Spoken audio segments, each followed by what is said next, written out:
नमस्कार बच्चों, मैं Mrityunjay Singh TGT social science केंद्रीय विद्यालय मशरक। मैं आप सभी का अपने सोशल साइंस क्लास में स्वागत करता हूं।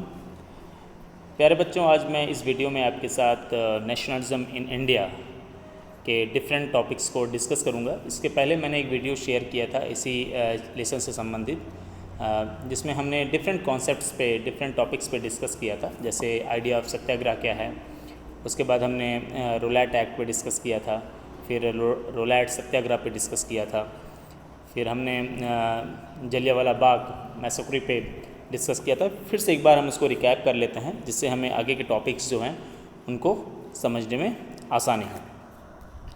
तो हमने सबसे पहले डिस्कस किया था पार्ट 1 में कि नेशनलिज्म होता क्या है। तो लव फॉर द कंट्री, देश के लिए प्रेम ही क्या कहलाता है, नेशनलिज्म कहलाता है। आपने इसके पहले नेशनलिज्म इन यूरोप में हमने इस पे डिस्कस किया था कि नेशनलिज्म क्या है। तो हमने इसके बाद डिस्कस किया था कि किस प्रकार से फर्स्ट वर्ल्ड वॉर के दौरान भारत में लोगों की दिक्कतें बहुत ज़्यादा बढ़ जाती हैं, क्योंकि फर्स्ट वर्ल्ड वॉर में ब्रिटेन भी युद्ध में शामिल हुआ था और युद्ध के कारण से वॉर एक्सपेंडिचर बहुत ज़्यादा बढ़ गया था। युद्ध में खर्चे बहुत ज़्यादा बढ़ गए थे। तो उन खर्चों की भरपाई के लिए युद्ध के नाम पे बहुत सारे कर्जे लिए थे, बहुत सारे उन्होंने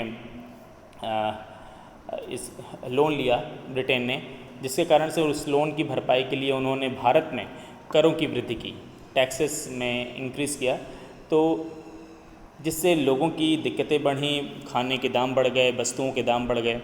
और 1913 से लेकर 1918 तक, 1913 से लेकर 1918 तक लगभग बहुत ज़्यादा एक्सट्रीम हार्डशिप था लोगों के लिए। जैसे यहाँ पे देखिए, between 1913 and 1918 lead to extreme hardship for the common people. तो इस प्रकार से हमने देखा कि फर्स्ट वर्ल्ड वॉर के दौरान जब लोगों की दिक्कतें बढ़ीं, खाने के दाम बढ़े, तब लोगों को लगा कि अब वो समय आ चुका है कि जब हमें ब्रिटिश गवर्नमेंट के ख़िलाफ़ खड़ा होना चाहिए और इस ब्रिटिश गवर्नमेंट को यहाँ से उखाड़ फेंकना चाहिए, जिससे हम अपने देश में खुद शासन कर सकें और किसी विदेशी शासन के हाथों में हम न रहें। फिर हमने डिस्कस किया था आइडिया ऑफ सत्याग्रह पे। तो आइडिया ऑफ सत्याग्रह क्या था, हमने इस पे भी डिस्कस किया था कि 1915 में जब गांधी जी दक्षिण अफ्रीका से लौटे, तो उन्होंने यहाँ पे देखा कि बहुत सारी प्रॉब्लम्स हैं, ब्रिटिश गवर्नमेंट का जो रवैया है वो ठीक नहीं है। यहाँ पे भी साउथ अफ्रीका की तरह रेशियल डिस्क्रिमिनेशन चल रहा था, इंडियंस के साथ बहुत ज़्यादा भेदभाव हो रहा था। तो गांधी जी ने कांग्रेस ज्वाइन किया। उस समय कांग्रेस एक पॉलिटिकल पार्टी थी जो अंग्रेज़ों के ख़िलाफ़, ब्रिटिश गवर्नमेंट के ख़िलाफ़ डिफरेंट काइंड्स के मूवमेंट्स को, डिफरेंट टाइप के रेवोल्यूशनरीज एक्टिविटीज़ को कंडक्ट कर रही थी। तो गांधी जी ने कांग्रेस को ज्वाइन किया। उसके बाद यहाँ पे उन्होंने जो सत्याग्रह उन्होंने साउथ अफ्रीका में चलाया था, वही सत्याग्रह उन्होंने भारत में भी चलाया। तो सत्याग्रह क्या है, आइडिया ऑफ सत्याग्रह क्या है, हमने इस पर डिस्कस किया था। तो गांधी जी का कहना था कि यदि आपका उद्देश्य सच्चा है, यदि आपका संघर्ष अन्याय के खिलाफ है, तो आपको अपने ऑप्रेसर के खिलाफ, जो आपके साथ अन्याय कर रहा है, उसके खिलाफ आपको किसी शारीरिक बल की आवश्यकता नहीं है, फिजिकल पावर की आवश्यकता नहीं है, आपको किसी वेपन की आवश्यकता नहीं है। केवल आपको अहिंसा के सहारे संघर्ष में सफल होना है। उन्होंने कहा था कि सत्य और अहिंसा, ट्रूथ एंड नॉन वायलेंस, ये आपके लिए सबसे बड़े वेपन्स हैं, जिससे आप अपने शत्रु को, अपने एनिमी को हरा सकते हैं। तो इस आइडिया ऑफ सत्याग्रह को उन्होंने भारत में लागू किया और जितने भी उन्होंने, गांधी जी ने आंदोलन चलाए, जितने भी मूवमेंट्स उन्होंने कंडक्ट किए, उन मूवमेंट्स में उन्होंने इस सत्याग्रह के विचार को ही रखा और उनके मूवमेंट्स में किसी भी प्रकार की अहिंसा को होने नहीं दिया। जब भी अहिंसा हुआ आंदोलनों में, तो उन्होंने उन आंदोलनों को बंद कर दिया। गांधी जी जब भारत आए, उन्होंने 3 सत्याग्रह चलाए। पहला सत्याग्रह उन्होंने चंपारण में चलाया, जो कि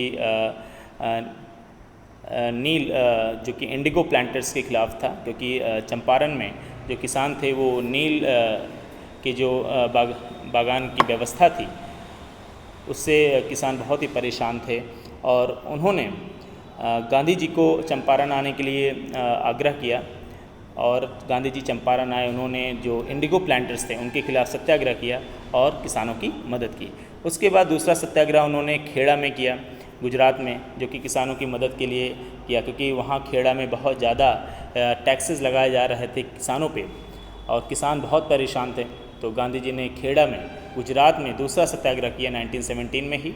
और तीसरा सत्याग्रह उन्होंने 1918 में अहमदाबाद में किया, जो कि मिल मज़दूरों के लिए था, क्योंकि मिल मज़दूर जो थे वो बहुत ही परेशान थे, उनके साथ बहुत ही ज़्यादा एक्सप्लॉयटेशन उनका हो रहा था और उनको एक्सप्लॉयटेशन से बचाने के लिए उनको समय पे सैलरी मिले और जो उनके काम करने का समय था बहुत ज़्यादा था, तो उन्होंने उन मिल मज़दूरों के लिए सत्याग्रह किया ताकि उनकी समस्याएं सॉल्व हो सकें, उनकी प्रॉब्लम्स सॉल्व हो सकें। तो इस प्रकार से गांधी जी ने शुरुआती दिनों में उन्होंने 3 सत्याग्रह चलाए। पहला चंपारण का था, दूसरा खेड़ा का था, तीसरा अहमदाबाद का था।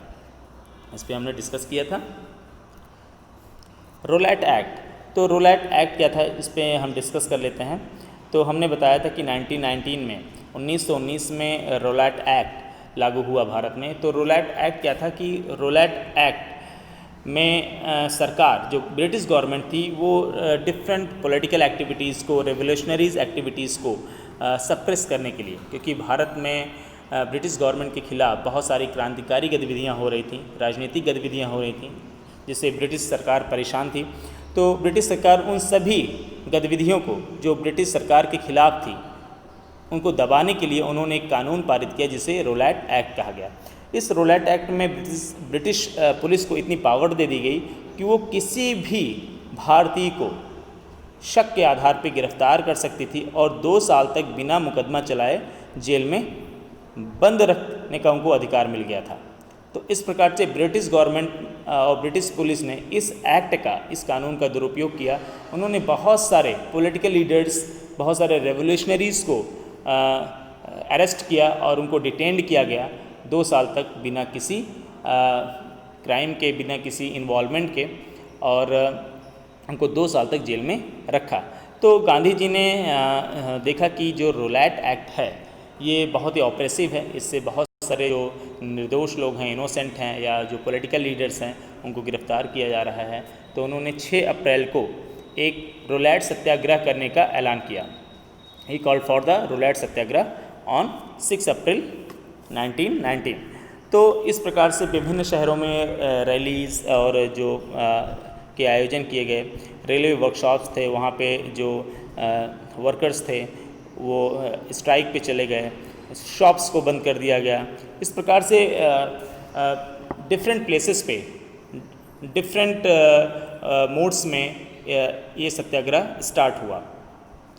और लेकिन 10 अप्रैल को पुलिस ने अमृतसर में एक शांतिपूर्ण एक रैली थी जिस पे उन्होंने गोली चला दी, जिसके बाद वहाँ पे लोगों ने रेलवे स्टेशंस पे, बैंक्स पे, पोस्ट ऑफिसेस पे हमला किया, जिससे पूरे अमृतसर में क्या कर दिया गया, मार्शल लॉ लागू कर दिया गया।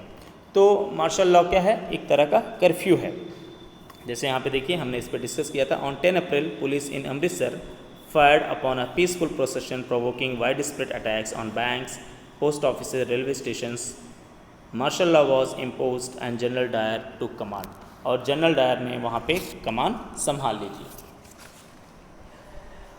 अब एक बहुत ही 3 दिन बाद ही एक ही बहुत ही बड़ा इंसिडेंट हुआ जलियांवाला बाग में। हमने इस पर भी डिस्कस किया था। क्या था कि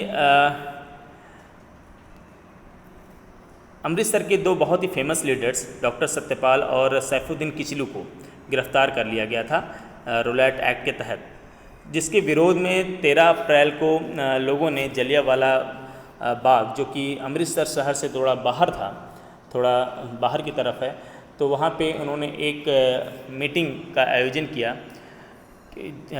इन दोनों ही लीडर्स के गिरफ्तारी के विरोध में। तो वहाँ पे बहुत ज़्यादा भीड़ जमा हो गई और वो उस भीड़ को नहीं मालूम था कि उस समय अमृतसर शहर में मार्शल लॉ लागू है, कर्फ्यू लागू है, किसी को बाहर निकलने की इजाज़त नहीं है। जब जनरल डायर को ये खबर मिली कि जलियांवाला बाग में एक बहुत सारे लोग इकट्ठा हैं और वो सैफुद्दीन किचलू और डॉक्टर सत्यपाल की गिरफ्तारी का विरोध कर रहे हैं और साथ ही साथ वो लोहड़ी को भी सेलिब्रेट कर रहे हैं। तो जनरल डायर ने वहाँ पे उस प्लेस को वैकेट करने का आदेश दिया। लगभग हज़ारों की भीड़ जमा थी और उस भीड़ को उन्होंने तुरंत वहाँ से जाने के लिए कहा और उसके लिए बहुत ही कम समय उन्होंने दिया। तो इस प्रकार से बहुत ही कम समय में उस प्लेस को वैकेट करना, उस प्लेस को खाली करना आसान नहीं था। तो जब लगभग जनरल डायर ने 3 मिनट का समय दिया और 3 मिनट बाद जब वहाँ पे भीड़ नहीं हटी तो जनरल डायर ने उस भीड़ पे गोली चलाने का आदेश दे दिया। तो इस प्रकार से उस जलियांवाला बाग में लगभग हज़ारों लोग मारे गए जो कि इनोसेंट थे, निर्दोष थे और बहुत ज़्यादा वहाँ पे खून बहा। आज भी गोलियों के निशान जलियांवाला बाग जहाँ पे है वहाँ पे दिखाई देता है। और यदि उस प्लेस को आप विज़िट करेंगे तो वहाँ पे देखने के बाद आपको उस समय की भयावहता, जो उस समय की जो स्थिति रही होगी वो आपको आभास होगा। देखिए यहाँ पे on 13 April the infamous Jallianwala Bagh incident took place. On that day a crowd of villagers who had come Amritsar to attend fair gathered in the enclosed ground of Jallianwala Bagh.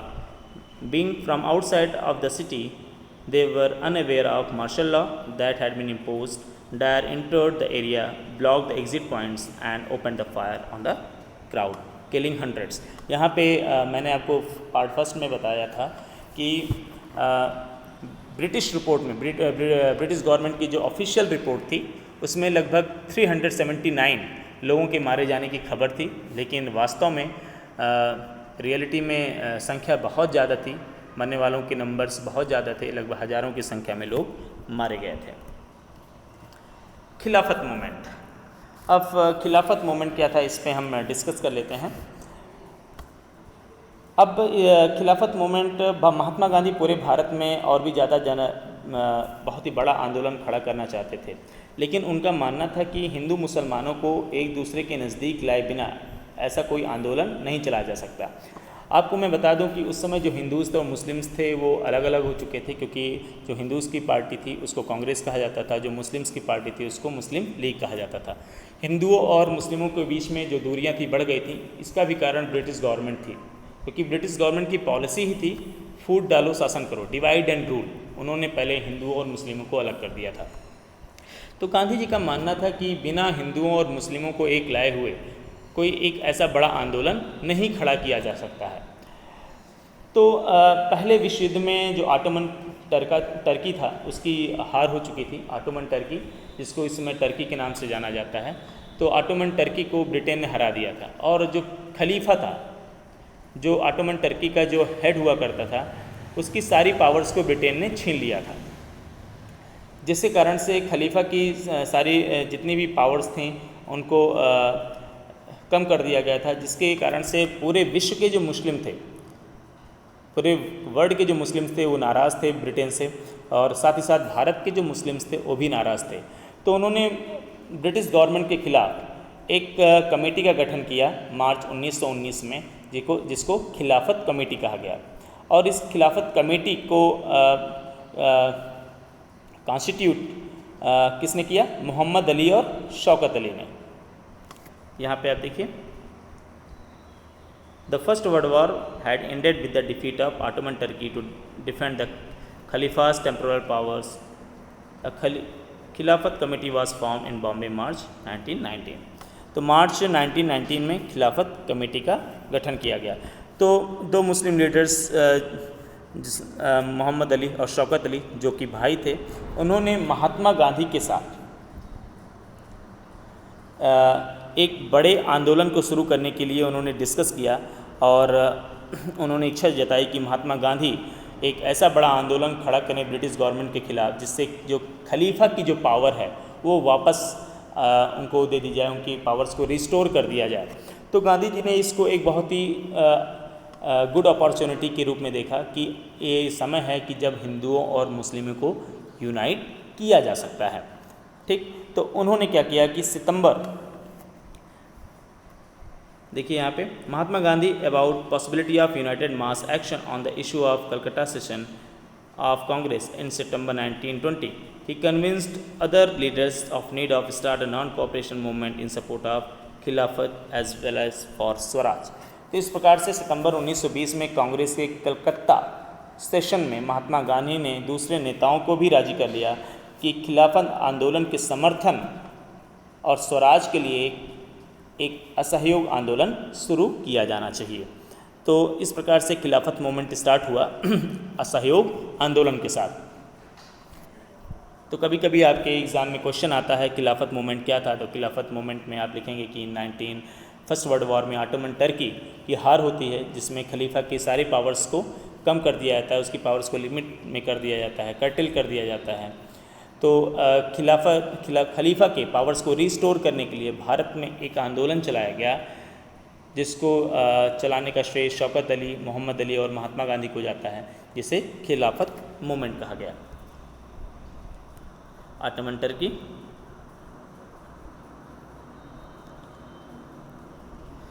Y non cooperation, non cooperation क्यों? महात्मा गांधी ने अपनी बहुत ही famous book Hind Swaraj में लिखा है कि भारत में ब्रिटिश रूल इस्टेब्लिश हुआ क्योंकि इंडियंस ने ही ब्रिटिश की सहायता की। भारतीयों की सहायता से ही भारत में ब्रिटिश शासन कर रहे हैं और यह शासन इस सहयोग के कारण ही चल पा रहा है। अगर भारत के लोग अपना सहयोग वापस ले लें, अपना कोऑपरेशन वापस ले लें, तो जाहिर सी बात है बहुत ही जल्द ब्रिटिश शासन अपने आप यहाँ से उखड़ जाएगा। ये बहुत ही इम्पोर्टेंट पॉइंट है कि हिंद स्वराज में महात्मा गांधी ने कहा है कि British are ruling here because of Indians, क्योंकि इंडियंस ने उनकी सहायता की है। यदि इंडियंस भारतीय उनकी सहायता न करें, उनके साथ सहयोग न करें, तो भारत में ब्रिटिश शासन नहीं हो सकता है। यहाँ से ब्रिटिश बहुत ही जल्द यहाँ से चले जाएंगे। Mahatma Gandhi declared that British rule was established in India with the cooperation of Indians and had survived only because of this cooperation. If Indians refused to cooperate, British rule in India would collapse within a year and Swaraj would come. उन्होंने कहा यदि Indian refuse कर दें, मना कर दें सहयोग करने से, तो ब्रिटिश रूल इंडिया में कोलैप्स हो जाएगा, एक साल के भीतर ही कोलैप्स हो जाएगा और स्वराज आ जाएगा। It should begin with the surrender of titles that government awarded and boycott of civil services, army, police, courts, legislative councils, schools, foreign goods. Then, in case of government use the repression, a full disobedience campaign would be launched. यदि हम बात करें कि non cooperation की, तो जब गांधी जी ने ये प्रस्ताव दिया नॉन कोऑपरेशन का, तो कांग्रेस में बहुत सारे लीडर्स ऐसे भी थे जो कि डाउट में थे कि नॉन कोऑपरेशन सक्सेसफुल नहीं होगा और ये बहुत ही जल्द इस तरह का मूवमेंट समाप्त हो जाएगा, क्योंकि उस समय नवंबर 1920 में लेजिस्लेटिव काउंसिल के लिए इलेक्शंस होने वाले थे। तो गांधी जी का कहना था कि इस इलेक्शन में हमें बायकॉट करना है। उस समय लेजिस्लेटिव काउंसिल में क्या था कि इंडियंस के लिए भी कुछ सीट्स थी, इंडियंस को भी मौका दिया जाता था कि वो चुनाव में लड़ें, चुनाव में भाग लें और चुनाव में भाग लेकर वो लेजिस्लेटिव काउंसिल के हिस्सा बने। तो गांधी जी का कहना था कि नवंबर 1920 में जो इलेक्शंस होने वाले हैं उस इलेक्शन का बायकॉट करिए, लेकिन कुछ लीडर्स ऐसे थे कि वो उस इलेक्शन में पार्टिसिपेट करना चाहते थे, उसमें भाग लेना चाहते थे। तो सितंबर से दिसंबर तक कांग्रेस में बहुत ज़्यादा डायलेमा था, बहुत ज़्यादा खिंचातान था कि नॉन कोऑपरेशन स्टार्ट किया जाए या न किया जाए। तो इस प्रकार से कांग्रेस के लीडर्स में ये सहमति नहीं बन रही थी, उनके कॉन्सेंसस नहीं हो रहा था कि इस तरह का कोई आंदोलन शुरू किया जाए। लेकिन लास्टली दिसंबर 1920 में नागपुर सेशन में, ये बहुत ही इम्पोर्टेंट है आपके लिए, दिसंबर 1920 में नागपुर सेशन में एक फिर से डिस्कशन हुआ जिसमें नॉन कोऑपरेशन मूवमेंट को स्टार्ट करने की सहमति मिल गई, उसको स्वीकार कर लिया गया कि नॉन कोऑपरेशन मूवमेंट स्टार्ट होगा। ये बहुत ही इम्पोर्टेंट है। 1920 Nagpur session of Congress in which proposal of non cooperation movement was accepted. Okay. अब नॉन कोऑपरेशन मूवमेंट स्टार्ट कैसे हुआ, इसको इम्पॉर्टेंट है ये, देखिए यहाँ पे आप फिर से इसको देख लेते हैं। Many within the Congress were, however, concerned about the proposal. They were reluctant to boycott the council election scheduled for November 1920, and they feared that movement might lead to popular violence. Finally, the Congress session at Nagpur in December 1920, a compromise was worked out and non-cooperation program was adopted.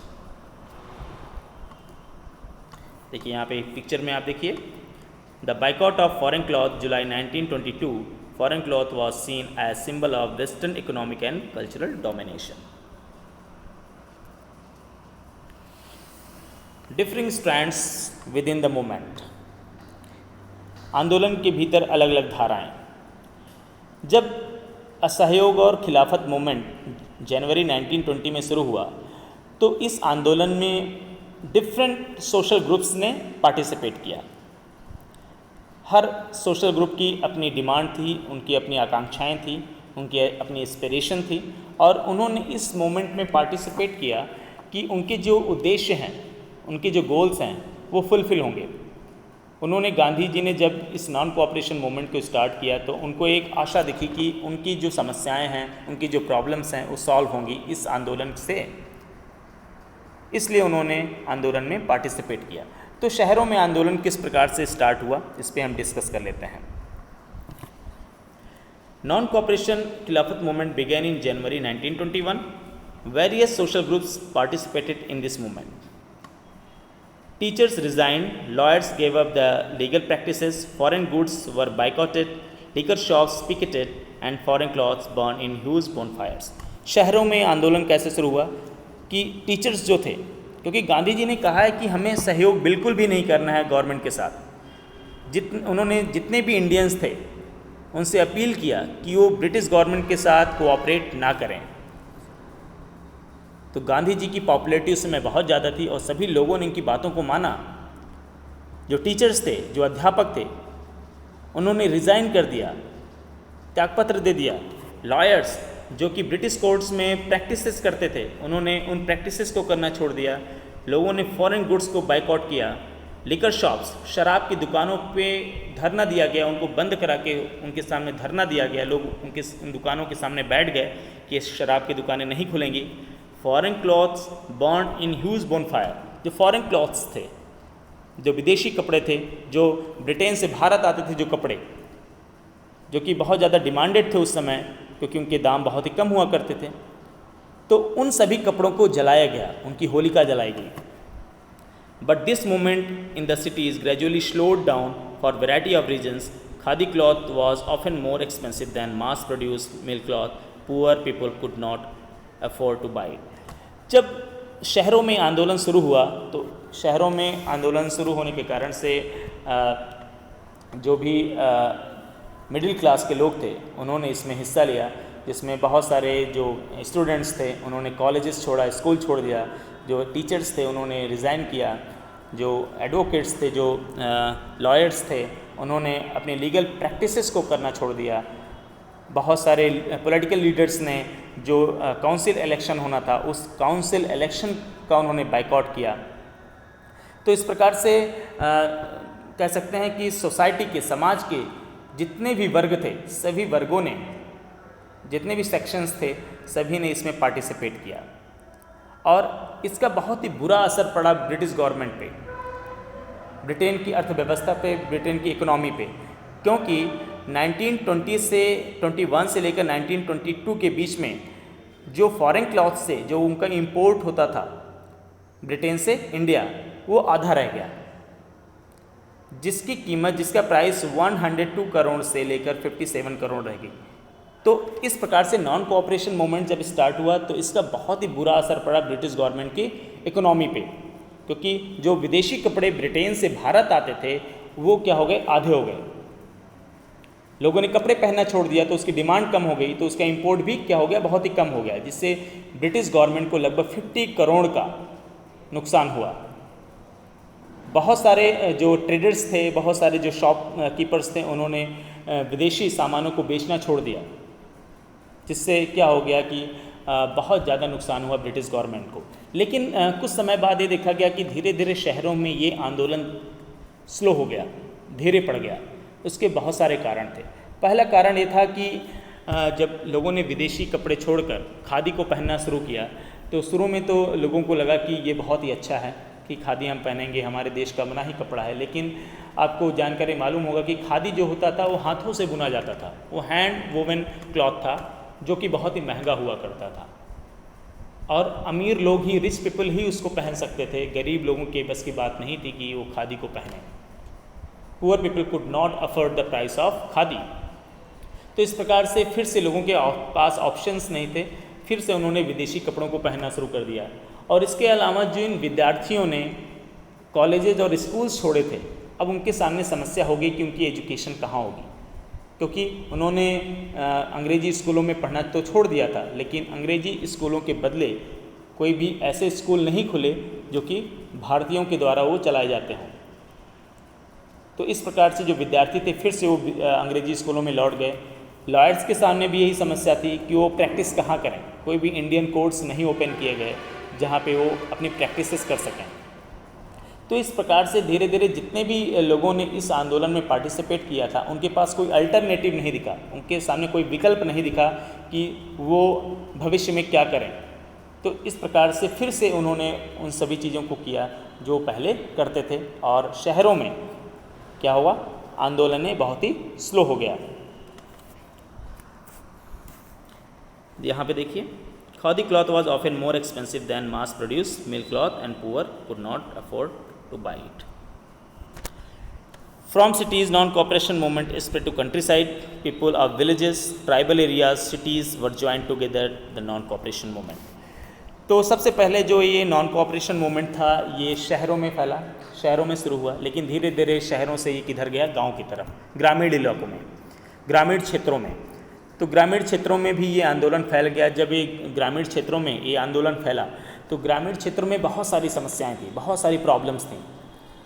जैसे वहाँ पे social discrimination का problem था, किसानों की अलग समस्याएं थीं, जो प्लांटेशन वर्कर्स थे उनकी अलग समस्याएं हुआ करती थीं, जो ट्राइब्स थे उनकी अलग समस्याएं थीं। इन सभी चीज़ों को आप क्लास 8 में आपने पढ़ा है। तो ग्रामीण क्षेत्रों में किस प्रकार से जो कंट्री साइड था वहाँ पे किस प्रकार से ये नॉन कोऑपरेशन फैला, तो इस पर हम डिस्कस कर लेते हैं। तो ग्रामीण क्षेत्रों में हम बात करेंगे यहाँ पे अवध क्षेत्र की। अवध क्षेत्र में एक सन्यासी बाबा रामचंद्र थे जो कि किसानों के आंदोलनों का वो नेतृत्व कर रहे थे। तो बाबा रामचंद्र पर इसके पहले गिरमिटिया मजदूर थे। गिरमिटिया मजदूर या जिसको हम इंडेंटर्ड लेबर कहते हैं। तो इंडेंटर्ड लेबर कौन थे, जिनको अंग्रेज कॉन्ट्रैक्ट पे एक स्थान से दूसरे स्थान पे ले जाते थे।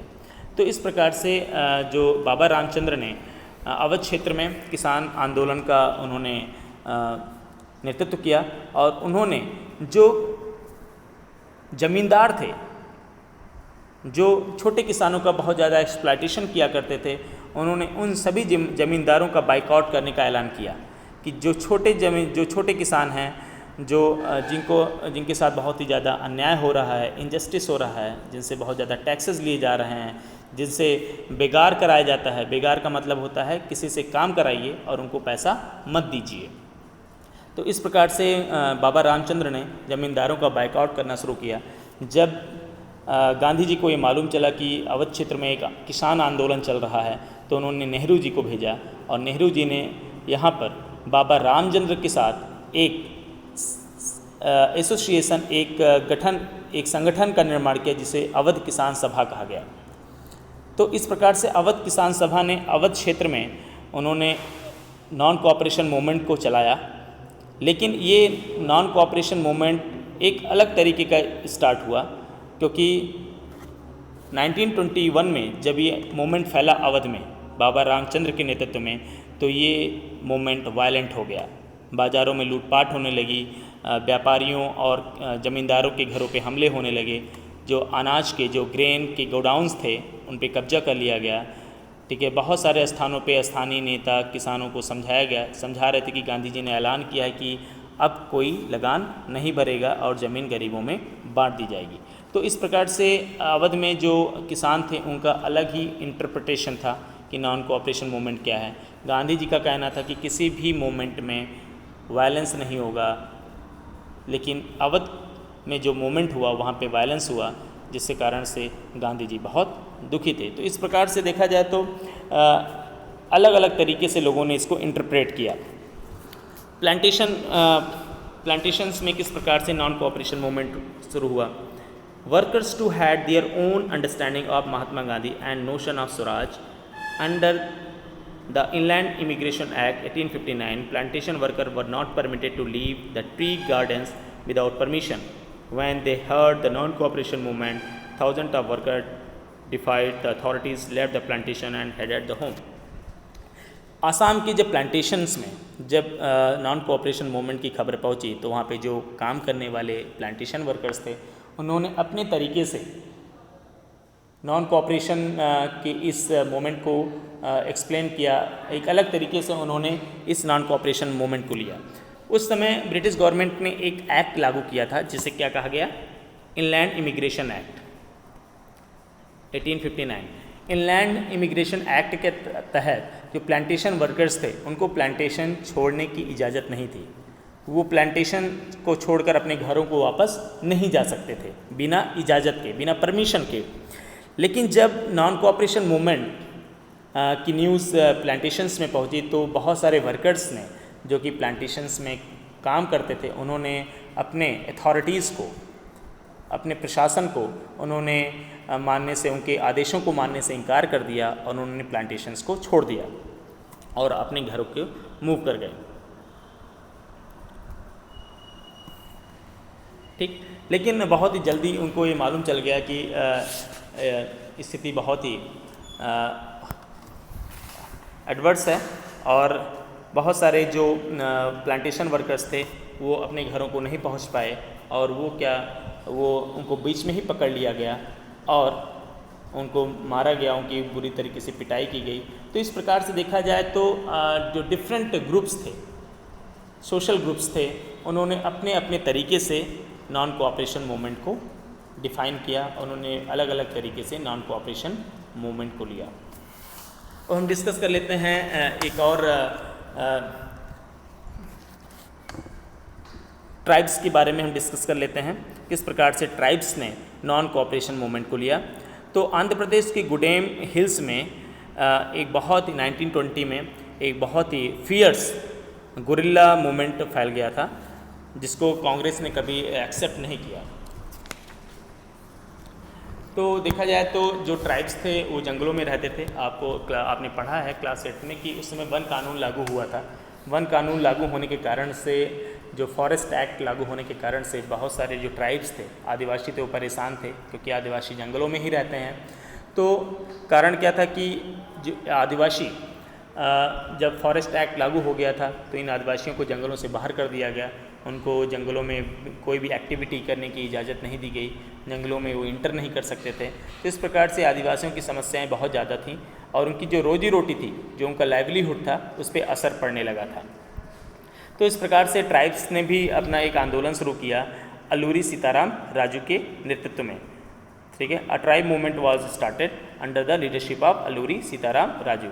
अल्लूरी सीताराम राजू एक बहुत ही स्ट्रेंज और बहुत ही कह सकते हैं अट्रैक्टिव पर्सनालिटी का व्यक्ति था, जो दावा करता था उसके पास बहुत सारी एस्ट्रोलॉजिकल पावर्स हैं, उसके पास मैजिकल पावर हैं और इवन उसको बुलेट भी उसको मार नहीं सकती है।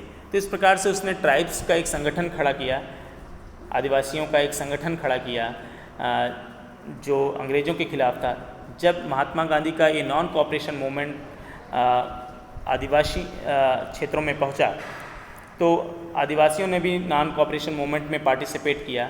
तो अल्लूरी सीताराम राजू ने अपने लोगों को खादी पहनने और शराब ना पीने के लिए प्रेरित किया कि उसने अपने लोगों से अपील किया कि वो खादी पहने और विदेशी कपड़े ना पहने या वो शराब ना पिएं। और उसने कहा कि, लेकिन उसका कहना ये था कि आज़ादी हमें अहिंसा से नहीं बल्कि हिंसा से मिल सकती है।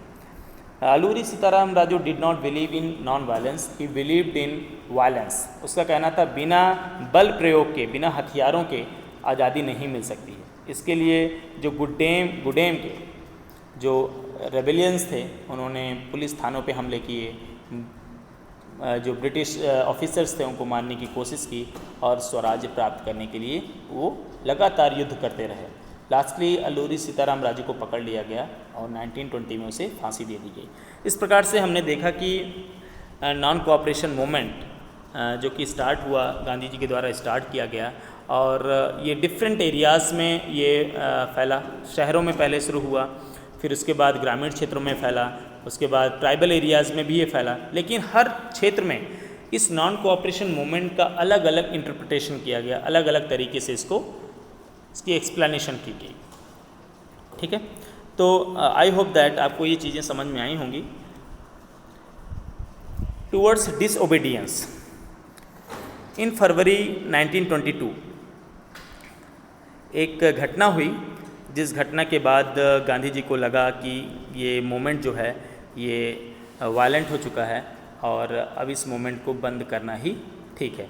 ये घटना थी चौरी चौरा का, जो कि गोरखपुर में है। चौरी चौरा में क्या हुआ कि एक फ्रेंजी क्राउड ने, जिसको हम अनकंट्रोल्ड क्राउड कह सकते हैं, उस अनकंट्रोल्ड क्राउड ने एक पुलिस स्टेशन को बर्न कर दिया, जला दिया, जिसमें लगभग 24 पुलिसमैन जिंदा जल गए। चौरी चौरा में ये घटना 5 फरवरी 1922 की है। तो उस घटना में क्या हुआ कि एक भीड़ ने एक पुलिस स्टेशन को जला दिया, जिसमें लगभग 24 पुलिसकर्मी मारे गए और जिंदा जल गए। इस घटना से गांधी जी बहुत ज़्यादा आहत हुए। Gandhi ji was hurted and Gandhi ji को लगा कि अब ये जो मूवमेंट है ये नॉन वायलेंट नहीं बल्कि वायलेंट हो चुका है, अब इसको बंद करना ही ज़रूरी है। Gandhi ji felt that now the time has come to stop this movement because this movement turned into violent movement. और गांधी जी ने उस मूवमेंट को, नॉन कोऑपरेशन मूवमेंट को उन्होंने बंद करने का ऐलान कर दिया। और गांधी जी ने जब मूवमेंट को बंद करने का ऐलान किया तो बहुत सारे लीडर्स ऐसे थे जो कि वो गांधी जी से खुश नहीं थे। उनको लगा कि एक ऐसे समय पे गांधी जी ने इस मूवमेंट को बंद किया है जब मूवमेंट अपने पीक पे था और हमें स्वराज मिल सकता था। In February 1922 Mahatma Gandhi decided to withdraw non cooperation movement. He felt that movement was turning violent in many places and satyagrahis needed to be properly trained before they would be ready for mass struggle. तो गांधी जी ने सोचा कि अब ये movement चूँकि violent हो चुका है, इसलिए इसको बंद करना ही उचित है। और जो सत्याग्रहीज हैं, जो आंदोलनकारी हैं, अब इनको एक प्रॉपर ट्रेनिंग की ज़रूरत है जिससे वो फ्यूचर में आंदोलन कर सकें और आगे से कोई आंदोलन वायलेंट न हो, हिंसक न हो पाए, उसमें किसी भी प्रकार की हिंसा की घटना न हो पाए। तो जैसा मैंने बताया कि बहुत सारे ऐसे भी लीडर्स थे जो गांधी जी से खुश नहीं थे और उनको लगा कि गांधी जी ने एक ऐसे समय पे मूवमेंट को स्टॉप किया है जब इस मूवमेंट से कुछ रिजल्ट्स मिल सकते थे। तो इनमें CR दास और मोतीलाल नेहरू भी थे जिन्होंने गांधी जी के इस डिसीजन का विरोध किया कि उन्होंने मूवमेंट को जब बंद किया। तो CR दास, चित्तरंजन दास और मोतीलाल नेहरू, जो कि जवाहरलाल नेहरू के पिताजी थे, उन्होंने कांग्रेस को छोड़कर एक अलग पार्टी का गठन किया जिसे स्वराज पार्टी कहा गया।